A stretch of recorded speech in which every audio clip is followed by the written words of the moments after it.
There we go. And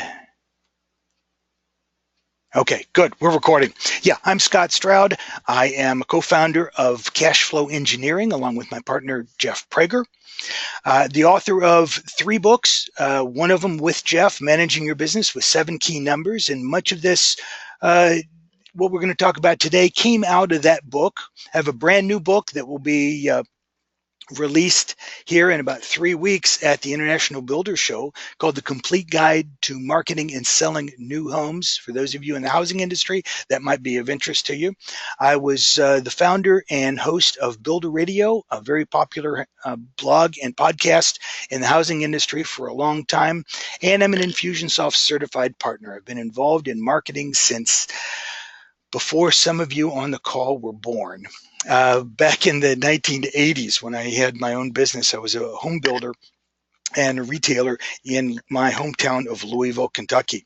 So that's kind of a little bit about my background. Cashflow Engineering, our mission statement is we are a training and advisory company for CEOs, business owners, and key managers to help you develop and implement your marketing and sales, operational and financial systems that generate consistent, predictable, and sustainable cash flow that leads to growth and enhances the value of your companies and your own net wealth. I want you to look at the center of that statement: to implement marketing and sales, operational and financial systems. The 3 areas of a business that Cashflow Engineering looks at are your marketing and sales, your operations and organization, and your financial management, financial systems within your company. Today, this presentation is talking about developing our marketing and sales playbook. But as you move forward in your business, those of you who are business owners, you want to also look at your operational and your organizational playbook, your financial management playbook, and the things that you can do, the strategies and tactics and individual actions that you can take to better handle and better control those 3 areas of your company. We're going to be talking about one of them today. Our goal at Cashflow Engineering is to improve your cash flow within 90 days of working with us for our clients through simple, actionable, common sense solutions. And the benefit to you is an efficient and stable business with, again, consistent, predictable, and sustainable cash flow that fosters better growth and ultimate value. And we've talked so far, I've explained what cash flow engineering is. It's about processes and systems in your business. And I start there because that's exactly what we're going to be talking about today: how we create processes and systems. As an educational company, we create customized curriculums, how-to programs, do-it-yourself video training, workbooks, spreadsheets, do-it-with-you masterminds and webinars, and do-it-for-you services and hands-on consulting. All of them focused on the kinds of processes that we're going to be talking about today in our playbook. So today, part of the things that we're going to be talking about are why not having a playbook is costing you money. In fact, it's costing you a lot of money if you don't have a playbook. We're going to talk about the strategies, tactics, and implementation to put your plays into action and begin accomplishing what you want to accomplish. Big question. In fact, I saw this on a forum today. Somebody posted a question: how do I know, how do I decide which marketing strategy is right for me, is right for now? We're going to be answering that question in today's webinar. And I'm going to share at the end 4 actually top plays that should be in everyone's playbook. At the end of this, I'm going to show you how to download the 2017 Sales and Marketing Playbook, the beginning of a playbook. Actually, it's about 15 pages that I've put together for you with 8 specific strategies, 35 tactics, over 50 campaigns. And I'm also going to show you how to get an additional 79-page playbook that comes from the small business icons of 2016, some of the most dynamic small businesses of 2016, and their case studies and playbooks that we can share with you for free. Before we go on, I want to launch a poll, and I want to get your thoughts. What is your most pressing need in terms of your marketing and your sales? Is it to get more leads? Is it better follow up? Is it to increase sales immediately? Or is it to develop a referral strategy? And if it's something else, type it in your question box, and we'll consider that too. But okay, I'm going to close the polls, and I see the results. 25% said you want more leads. Only 8% said you need better follow up. 50%, so half of you on the calls want more sales now, and another 17% said more referrals. So pretty much, I guess what I thought, increased sales is the option, is the objective of all three of those other things, of getting more leads, a better follow up, and more referrals. So you're going right to exactly what we need to talk about, and that's what we're going to talk about today.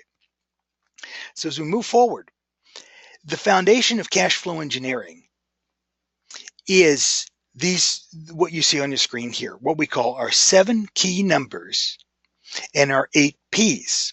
On the left side of the screen, you see the 7 key numbers, which are number of leads generated. Number 2 is conversion rate. How many of those leads turn into customers? Number 3, the rate of customer retention, how we're keeping our customers and continue to do business with them. Number 4, the number of transactions per customer. Number 5, the average price per transaction. Number 6, variable costs. And number 7, fixed costs. Now, when we look at those things, those 7 things are what in any business, in any company, whether you're a builder, a baker, a plumber, a mortgage company, those are the 7 ways that you can generate or maintain your income, your cash flow. 5 of them have nothing to do with accounting. Only variable costs and fixed costs are anything your accountant or your accounting procedures are likely to uncover. But the rest, they have to do with our marketing and our sales and our pricing strategies and how we go to market. Now, on the right side of the screen, we have the 8 P's: purpose, product, place, promotion, price, production, people, and profit. Now, when we get into building our playbook, the 7 numbers define the strategies that we want to use to create plays for our playbook. The 8 P's are how we go about building out a strategy and a tactic and implementing those things. And today, we're going to show you exactly how to use the 7 numbers and the 8 P's to accomplish those things. So, for example, defining your strategies, you start with your purpose. What is it that you want to accomplish? If you're watching those numbers, if you turn that chart on the what you now is the right side of your screen, if you turn that into numbers that you're watching every day, and you have your projected numbers and your actual numbers that you're comparing, you'll see immediately what strategies you need to employ, where your business is failing to perform according to expectations, and that defines your strategy. So you're going to see that immediately. Start with your purpose. What do I need to accomplish to make sure I'm meeting all my numbers? Then you weigh your options to achieve that. What are my options? What are the different ways or the different tactics that I can use? And then determine which one most effectively achieves your results to get the most done in the least amount of time with the least amount of energy, to generate the most money with spending the least money, and to get the most results. This is the essence of where we start in defining our plays and our playbook. What we've talked about so far is processes, and what we're going to continue to talk about is processes. Without processes in place to keep us focused and to keep us moving forward, we lose clarity and effectiveness. And when we talk about a playbook, we generally think of sports. We think of a coach. So in sports, the coach creates processes to accomplish what he needs to accomplish. In football, the playbook is, if this is the situation on the field, here's a play to help us to accomplish that. If the situation changes, there's a different play that is appropriate for this. Depending on who your opponent is, what their strengths and weaknesses are, the coach is going to take and have already planned out and pre-thought a play to accomplish that. Well, in business, we want to do the same thing. We want to look at the opponent here is our competition, the economy, it's the marketplace. And we want to say in any given situation, we want to have a play we're going to be able to engage in order to accomplish our purposes and move the ball forward, if you will. So in sports, the coach creates a process. What do you call a coach without a playbook? Coach without a playbook is unprepared. And what kind of coach comes into a game unprepared, without studying, without having a play or a series of plays, a book of plays that he can put in play to accomplish their goal? Well, that's what we want to do. In marketing and sales, here are some of the strategies that we might be able to employ. What are your plays to attract attention, to build your brand and start attracting people to your company? What are your strategies to capture leads? Attracting attention is one thing, capturing leads is another. Getting people off of our website and into our sales funnel is difficult. Only about 1 to 2% of people that visit a website actually convert. So, what are our capture strategies? How are we going to get more people into our funnel? How do we create engagement? Right now, people see you, they look at you, they forget you because there's somebody else right behind you. How do we create engagement that fosters rapport and trust so that they take the next step and they convert? How do we convert more sales? What are our strategies for that? How do we wow our buyers once we have them? How do we promote referral sales? Let's look at these things, at these different facets of our business. And I'm going to go through some strategies and some tactics and some things that we might want to do. But I also want to share with you a lot of these things, or I have shared with you a lot of these things in the handout that I'll give you at the end. So let's talk about lead generation first of all. Getting more leads. How do we do that? Well, what are our options? The first thing I said to do was to define a purpose. Well, we need to get more people. We need to create more awareness. There are options are paid search. There's SEO and organic results when people do a search for you. So how would we do that? Through paid search, we would create an awareness campaign. If paid search were our tactic, the one way to do it is to create general awareness of what you do. If you're a baker in Seattle, you would talk about bakery and baked goods in Seattle. And it would be kind of a broad spectrum in paid search.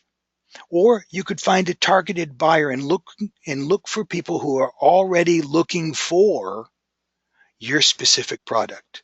You were selling Ford automobiles in Springfield, then you would be very, very specific and targeted with the paid search that you had.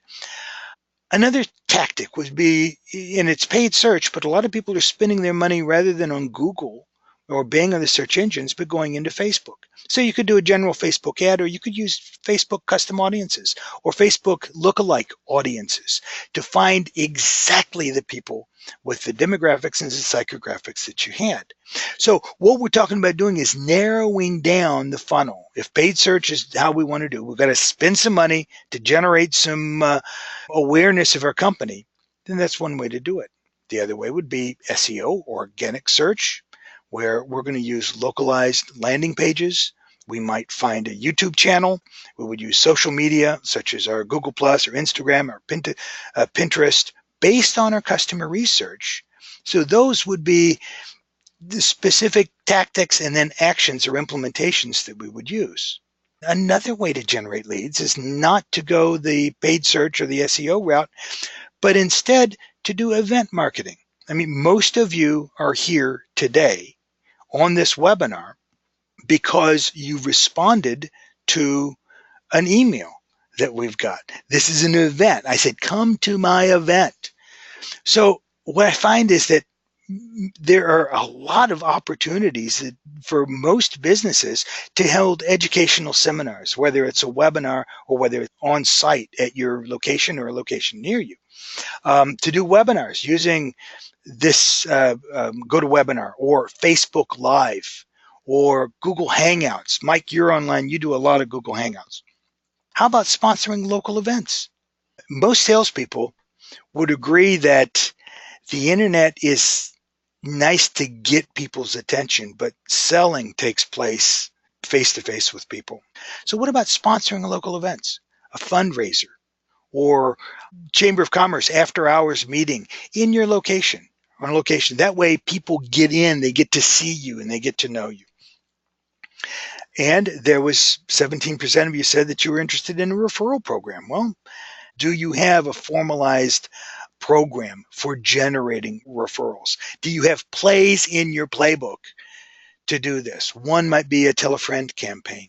Another is, again, having an event. Let's sponsoring a local event and having a bring a friend event. If you had a community that you wanted to fill, or you were, again, I'll go back to an auto dealer. It's the beginning of the year and you want to really introduce the new models. You might invite everyone that's ever bought from you in the past and ask them and give them a special perk if they bring somebody new with them. Now you're getting them back in and you get a chance to trade in and upsell, but you're also asking them to bring somebody new to you.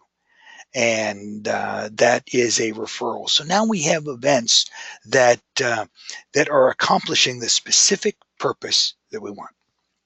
So do you see how just in lead generation, we've gone through 4 different tactics and about 8 different specific things or actions or implementations that we could take just on this one. Let's talk about lead capture. Our awareness campaign has worked and now we get people to our website.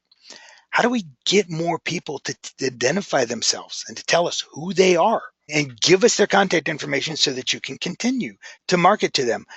Actually, if 99% of the people that come to your website leave without telling us who they are, before I spent money on getting more people to my website, I would certainly look at every avenue that I could find to get people that were already on my website to reveal themselves, to engage with me, to take an action so that I could continue the conversation. If they come, they look, and they leave, you don't know who they are. So one of the strategies is a lead magnet. This would be an article or white papers that you would use to capture people's attention. I'm going to actually illustrate one a little bit later. It might be 6 big questions to ask before buying your particular product. Or if you're in the mortgage industry, it would be big questions people ask about what's the right kind of mortgage. What to look for when shopping for a mortgage company. If you're a home builder, like a lot of you on the line are, then you'd be looking at, what are the big questions to ask before beginning a new home? How do I stay out of trouble when I get in, make sure that I complete the house on time and on budget? And now you're going to be able to answer that question. Things like that. When you engage people's interest and give them what they're really looking for when they come to your website, they will reward you. They will exchange their name and their contact information for that educational information. Don't try to sell them. Just give them some real, pertinent, relevant facts that will help them make the right decision. Special series. If you had a wine store, you would give maybe a series on Cabernets. What are the best Cabernets? Top 10 Cabernets, something like that.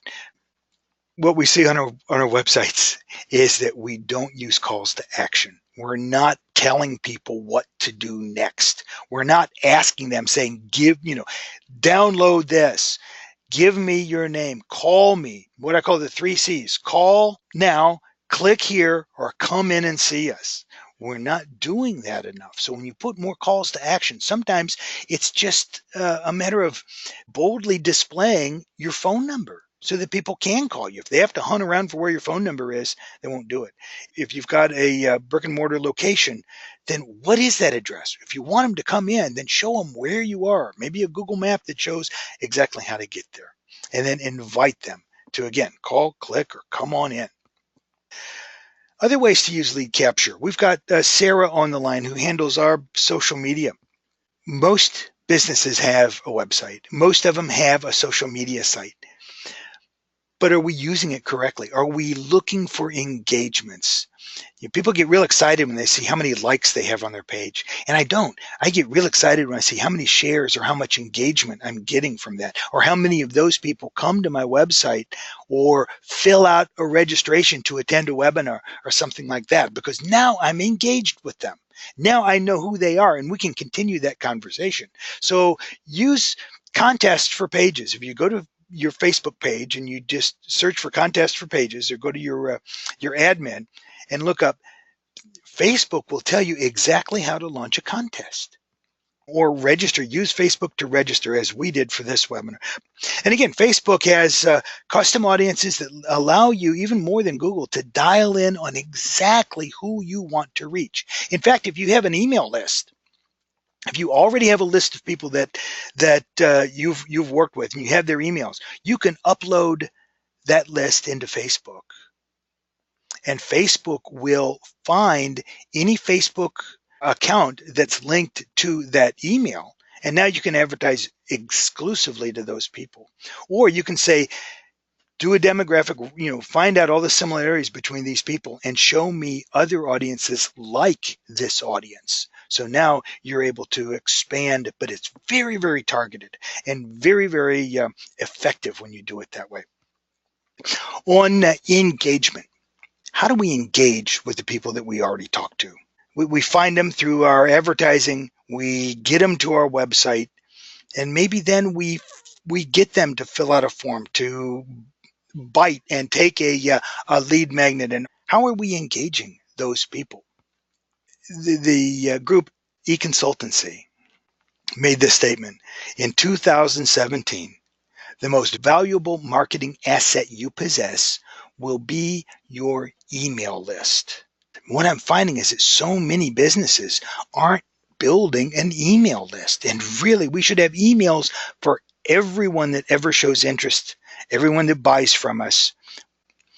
In fact, they said that 80% of digital marketers at companies of all sizes, this is from Coca-Cola down to your local barbershop, 86% of digital marketers say that they regularly use email marketing, and they consider email more effective for awareness, acquisition, that's lead capture, conversion, that's sales, and retention than any other method or any other tactic that they use. Email offers the best return on investment among digital marketing options, and 68% of companies said that email marketing has a good or excellent return on investment, with only 32% of the companies said the same thing about social media. The costs of sending email are low. Emails can be more targeted than strategies like advertising or direct mail. More targeted. When we talked about using our email list and importing that into Facebook, that was one area of how we can make our emails very, very targeted. And when we have an email list and we begin to use that list and to talk to people, we can go even further and not only target the people that we want specifically to talk to, but also allow them to qualify themselves and to tell us what the next move should be. And I'm going to illustrate that as we move forward. So how would we use email for nurture and for follow-up? Well, if we've got good lead capture, such as those articles or lead magnets that we're putting on our website, and somebody orders one of those, does that mean that they're ready to buy from us? No, it just means that they've begun the conversation. They've begun an interaction. So we put automated email follow-up sequences, automated campaigns that are designed to build on their interest, answer their questions, and to allow them to qualify themselves as they move forward. In doing this, we can create channels for prospects to follow that qualify themselves. We continue to educate them. We send only what's relevant, and we point to the next step. To illustrate this very brief illustration is actually a campaign that we created. We call it 6 questions. And no matter what industry you're in, you can probably think of 6 big questions that the person that is considering buying your product or subscribing to your service should ask before they engage with you, or particularly with your competitors, before they make a decision. So they come to your website. They see this, these are these big questions that you need to ask. And so they say, okay, yeah, I need answers to those questions. And they fill out a form. What happens next could be the call from a salesperson if you've got that kind of manpower, but most of us don't. So what would happen next might be a sequence of events, a sequence of contacts that might include courtesy phone call or a task to follow up. but it would probably be a series of communications, maybe emails, maybe a postcard or a letter or a direct mail sent in the meantime if we have their address, but a sequence of events designed to solidify their interest, to build that interest, and to build their trust in you as a provider so that when they take an action, it's going to be to you. The fork in the road shows what might happen. Based on their responses here, they might move into a direct opportunity and say, no, tell me more based on clicking a link in an email or opening an email or taking some kind of an action, maybe a phone call. Or they might say, you know what, I've decided that this isn't right for me, and they might stop it, which you really want to know before you're going to spend your time with them. Or they might do nothing and just continue to consume your information, in which case they would go into the next sequence. So what we're doing here is using automation and using email specifically as a means to let people qualify themselves and choose the channel or choose the next action that they get. If you were a home builder and you said in an email, you asked the question, are you interested in a starter home, in a move up home, or in a retirement home? Then the choices they might make would say if they clicked one link that said, no, I'm interested in a retirement home, it might take them up here and show them retirement homes. Or if they clicked starter homes, it might take them down here and show them starter homes. So we're using email to qualify and to get information from people. And that's why it is so important as a strategy. Inside the sequence, when I said there would be a series of events to take place, well, here we might assign a salesperson that's going to work with them. We deliver what they've asked for. We create a task for that person to make a phone call. We wait 2 days and send them another email. We wait another few days and then send them the next email in the series and keep on going, another task to contact them. But the thing is that we keep in contact and we keep building. And every time we contact them based on something that they've asked for, they're building trust in us. We can use a similar situation. We can use our emails to re-engage people. How many of you have lists of people that were at one time engaged with you and then kind of disappeared? You were working with them and, well, you haven't heard from them for 6 or 8 months. Take that list, start a series of communications. The first email said, hey, at one time you were interested in working with XYZ company, but we haven't heard from you in a while. If you've already made other arrangements, click here and tell us that you're no longer interested, and we'll remove you from our list. Or if our product is still of interest to you, and a new whatever you're selling, a new car, a new home, a new wristwatch, whatever it is still in your future, why don't you click here and update your information and look at our latest offerings? Well, okay, then they click here and now they come in and you re-engage. So now you can start a series of actions designed to get them back in. If they don't take any response, then you still leave them. So that's how to use emails to foster engagement. And I still think that of all the methods that you can engage people with, social media or however, email is still your very best bet. It may be in the future that text messaging, which is coming on, might be a better option in the future, but right now it's not there yet. We still use it, but it's not there yet, not like this. Let's talk about strategies to convert. Well, how are you going to do it? What are some rates? Well, we can use better follow-up. We can use improved closing skills. We can look at our sales process, our customer journey, and see where the obstacles or bottlenecks are and make a more streamlined sales process by looking at our terms, our financing. If that's an objection, then we find easier ways to make it.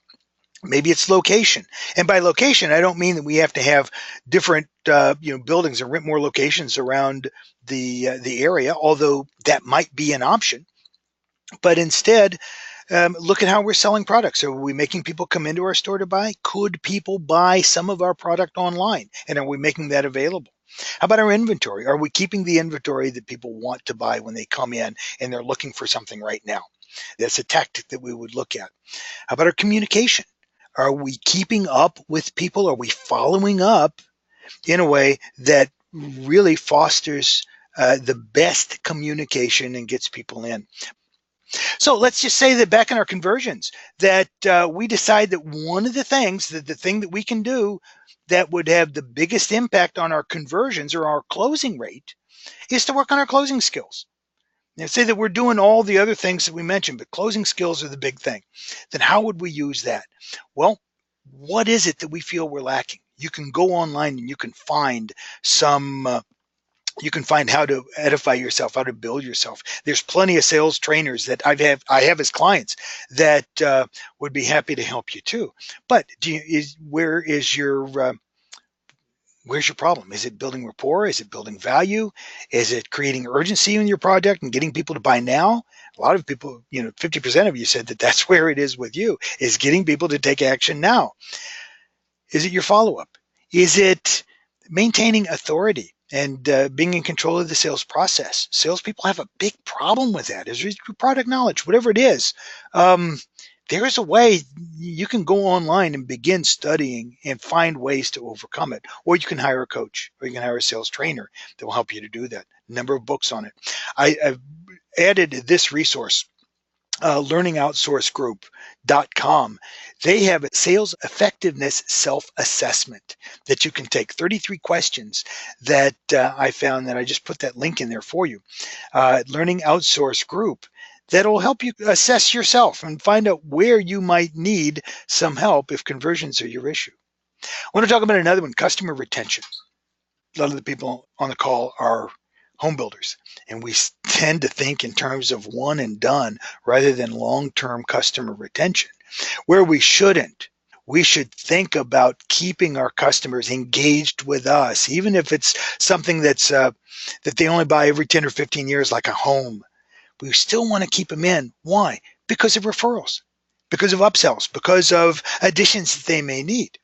So what can we do to increase our customer retention if that's a strategy that we want to look at? One would be extended warranties.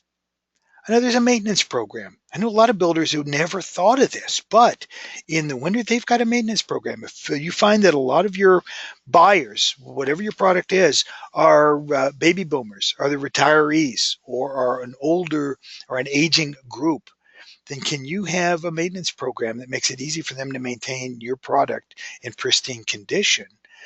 And I asked earlier, do you have a loyalty program? A loyalty program keeps in touch with people. It could be something such as customer perks. My parents bought a car a few years back, and one of the little perks that my father loved was that every Saturday he could take his car into the automobile dealership, and they had a couple of their service personnel there that would wash the car for free as long as he owned it. My father loved that. A rewards program. My local coffee shop, every 12th cup, every time I go in, I buy a cup, they stamp a little card, and every 12th one's free. You know what? It keeps me going there instead of the one across the street. How about a trade in or a trade up? And we're finding that even our home builders are taking trade ins and used houses and are making sure that they will get their old house off the market and be able to turn or flip that so that their customer can buy a new one. And that becomes a new source of revenue for them as well as a customer retention. Customer only promotions. Maybe you're having a sale just for past customers. And we talked about a bring a friend event that we had earlier, or a preview sale. Maintenance programs, service programs, customer satisfaction program. Customer satisfaction is tied to a loyalty program, which is really, we're talking about customer retention and we're talking about referrals. But I'm finding that people don't engage, they don't ask to make sure that their customers are satisfied with their purchase nearly as much as they should. A quick way to do this, you might want to jot this down. It's called an NPS, a Net Promoter Score survey. It's free. There's nothing to buy. It's simply, you ask on a scale of 1 to 10, how satisfied were you with our product? On a scale of 1 to 10, how likely would you be to recommend this to others? On a scale of 1 to 10, how likely would you be to buy again? Sometimes it's only one question, sometimes it's 3 or 4 questions. And we call it the Net Promoter Score. Most people are going to give you a 9 or a 10. If you don't get a 9 or a 10 most of the time, then you've got big issues in your company and you really need to go look back at either the quality of your product or your service. Next, you're going to have those that are just passive. With 7 or 8, well, okay, that means that they're okay with it. They're not complaining. They're passive. A few are going to be distractors. And when you look at the detractors, anything that's a 6 or less, then those are the people that are detractive. Those are the people that are most likely to go online and give you a bad review or to complain about you to their friends or to just stop coming in and never tell you why. But they're detrimental to your business.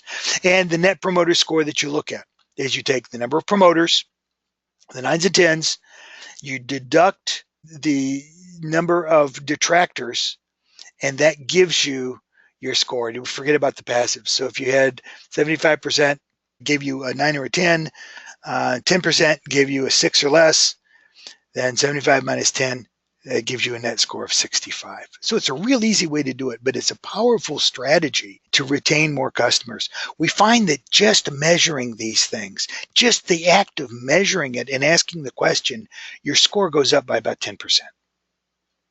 And that's true of any of the metrics that we look at. So when we take our net promoter score and we put it into a campaign, we would say after a purchase, we're going to have a series of time, kind of an acclimation period, but whatever is appropriate, 30 days or 60 days, you might send them an email here that sends them to a web page that just says, please tell us, how did we do? Give us a rating. When they rate, then one of two things can happen. If they're happy, if they're promoters, then they get a reward. They get a thank you for them and maybe a nice incentive toward their next purchase or a Starbucks card or something like that. But really, this is what you want to know. If they're not happy, then there's going to be an action here. This allows you to define who isn't happy with you and then take action. Find out what you need to do to fix the problem and to get them happy, so that they would now come back and say, okay, we're going to take down those negative reviews that we made, and now we're happy with it. Maybe they didn't feel like they got enough attention, or maybe there was a problem that you weren't aware of that you were able to fix for them.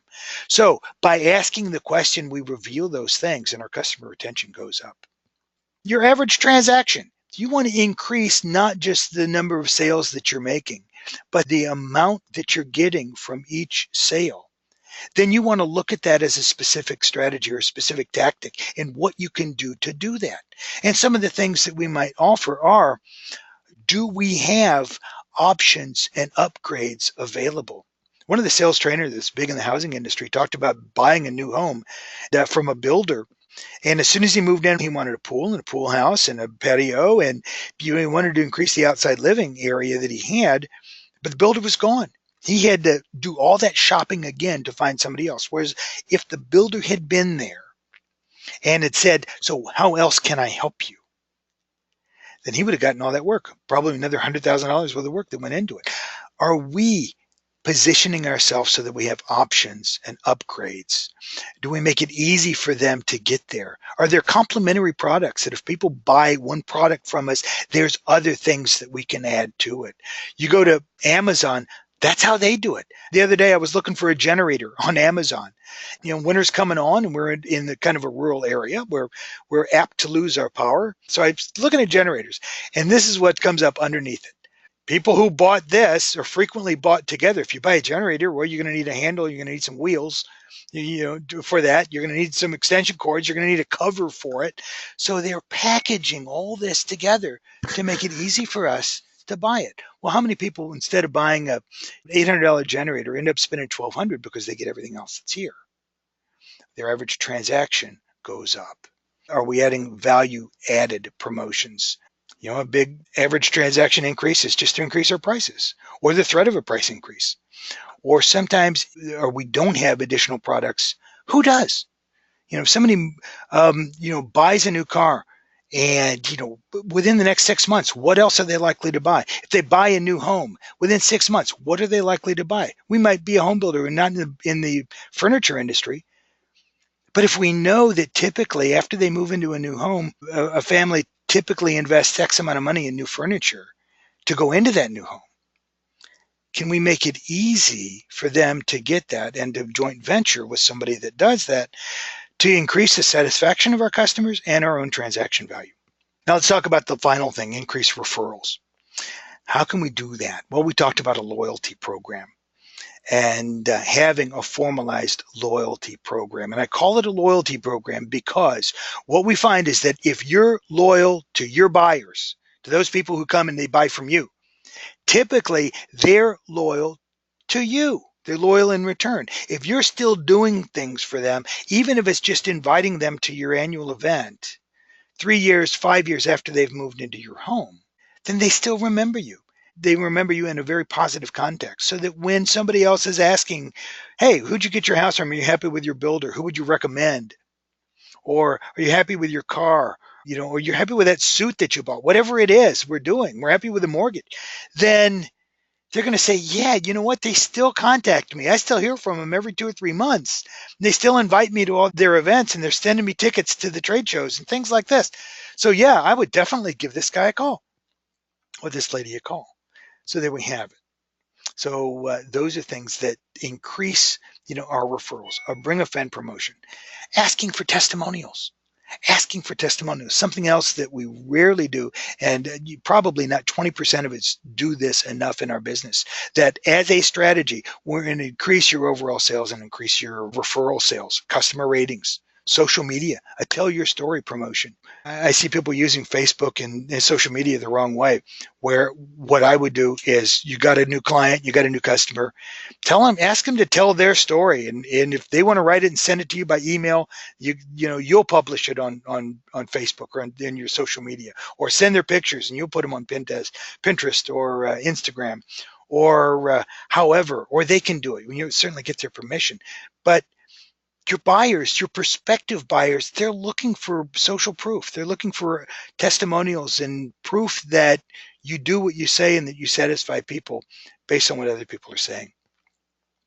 Again, we can automate that by, if somebody buys from us, we have an automated series of actions that take place the first year, which goes to an automated series of actions that take place the second year and the third year, including an NPS survey, a scheduled visit, tickets to the trade show or to your open houses, invitations, etc. Things like that just keep them involved.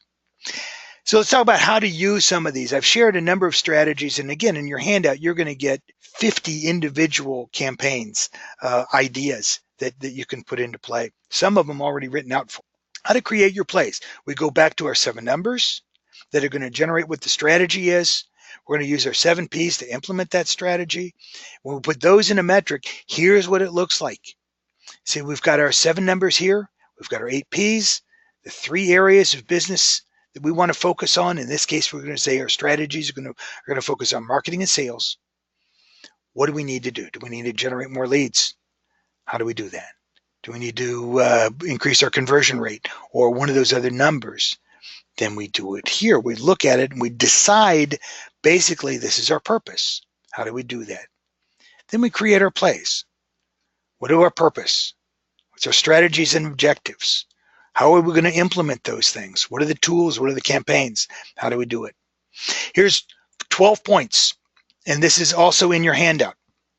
They're going to help you to do this. Number 1, define the purpose of the campaign and the specific projected results. Number 2, decide what product or service that you want to feature. So our purpose is to generate more leads, and we want to generate more leads for this specific product. Number 3, who's interested in that product? Who do we want to make this promotion to? How are we going to reach those people? We decide on the place and the placement of this. Will this campaign be online? Is it going to be on site? Is it going to be in print or in media? Number 5, define the people that you're going to need to use. Are we going to be able to do this in-house? Or are we going to be able to have to hire an agency or an SEO company or whomever? Number 6, we create a budget for that. We define what it's going to take to produce the advertisement, the promotion, the event, whatever it is. We refine the copy for each of the media that we choose, whether it's our website, our email campaigns, or social media. We test our offers, and this is where I love to use pay-per-click, because if for just a very little money, you can test an offer and find out which is going to work best, and then that's what you launch with. Monitor your results, analyze and refine as needed, measure and record your ROI. So that's how we do it. It's all outlined in your playbook. And I've got this already in the playbook, so I'm not going to go into detail on this because of time. But a simple strategy, a home builder, their strategy was to generate more leads. They wanted to do that by establishing themselves as a value leader to their community, a value leader. So we went through the purpose. What do you want to accomplish? I want to get those people. I want to be a value leader. What are the problems that people were finding that they would put value in? What we came up with was a promotion for this home builder. They found out that housing prices were escalating in their area. It was putting too many people out of the market. So they came up with top 5 most house for the money home plans. They would put in a series of plans that within 6 weeks increased their number of leads that they were getting in by 500%. They increased their number of leads by 500% and their on-site traffic by 300%. So once again, we have this laid out in your playbook, which has 8 overarching strategies, 35 tactics, and 51 individual campaigns. We understand that the biggest place that people fail to engage is in their follow through. When it gets to implementation, that's when most of us fumble the ball. And we don't want you to fumble. So we've come up with a program here. If you don't have a plan in place now, then you've already forfeited the next quarter. It's going to take you 3 months, quarter for any strategy to have an effect. So you've already wasted that. Let's salvage the rest of the year. Let's make up for it to the next 3 quarters of 2017. We want to help you develop and implement your marketing and sales, operational and financial systems to generate more cash flow. We will do that through automation. An offer that we're putting together for you, and I'll come back to this bonus in a moment, is 4 complete marketing and sales plays, 4 complete strategies, tactics, and implementations.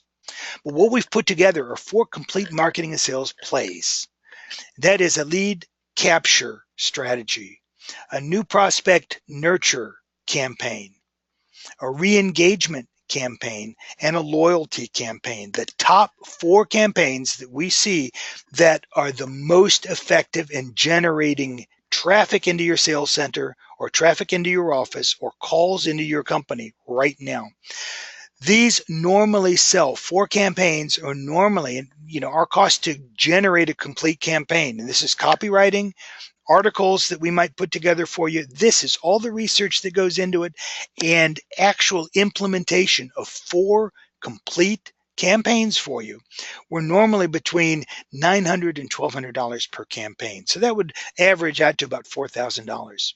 Right now, this month, we're putting all 4 campaigns. We're offering you a complete soup to nuts turnkey solutions for all 4 campaigns for less than 40%. It's 37.5% of our typical price. And this is if you order in December. We're doing all 4 campaigns for $1,500 with your subscription to Infusionsoft, which is the software program that automates all of this. So that's our offer for this presentation. If you schedule a call with me, and that second link in the window is to schedule a time when you would like for me to get with you and show you the campaigns that we do, how we go through creating these, and how this is a done for you service that we're offering, then click that second link. It'll take you to my calendar. It'll let you book the time that's most convenient for you. It'll alert us both, and I'll make a phone call to you and walk you through the process right now. If you do that, there's a second bonus that I talked about, and that's the 79-page case studies on small business, the 2016 small business icon that I will share with you free of charge. This was 6 months ago when I got this. This was $129 value. The folks at Infusionsoft are allowing me to give this away to you as part of this incentive if you'll just schedule a time for me to call. This offer that I'm making right now, and Infusionsoft is helping me to do that. By the way, if you look at Infusionsoft as the software that powers all of this, all your automation, they're also allowing me to give some additional incentives there. If you look at the difference between $4,000 and $1,500, if you know you want to do this, but it's just a matter of when and not if, this offer makes a lot of sense. This offer makes incredible sense. I'm not going to ask you to buy anything right here, but I will ask you to commit to at least following through and letting me help you get your playbook started. By the way, this download that you're grabbing right now, it's just the start. What I thought was going to be a 3 or 4 page handout has turned out to be a book. Probably within 6 months, it's going to be our next product because I'm still working on that. You've got my phone number. You've got a way to get in touch with me. You've got my email address. Just respond to the email that you got that got you here. Please, let's schedule a call before the end of December so that you can take advantage of some of these options. If not, if timing is just not right for you, then we'll do it another time. But just get started. Just launch. Just don't go into the second quarter of 2016 without a game plan. Get your playbook in place and let's get started. 2017 has the option to be phenomenal for everyone, and we just want to help you to get there. Thanks so much, and I'm Scott Stroud. We'll talk again soon.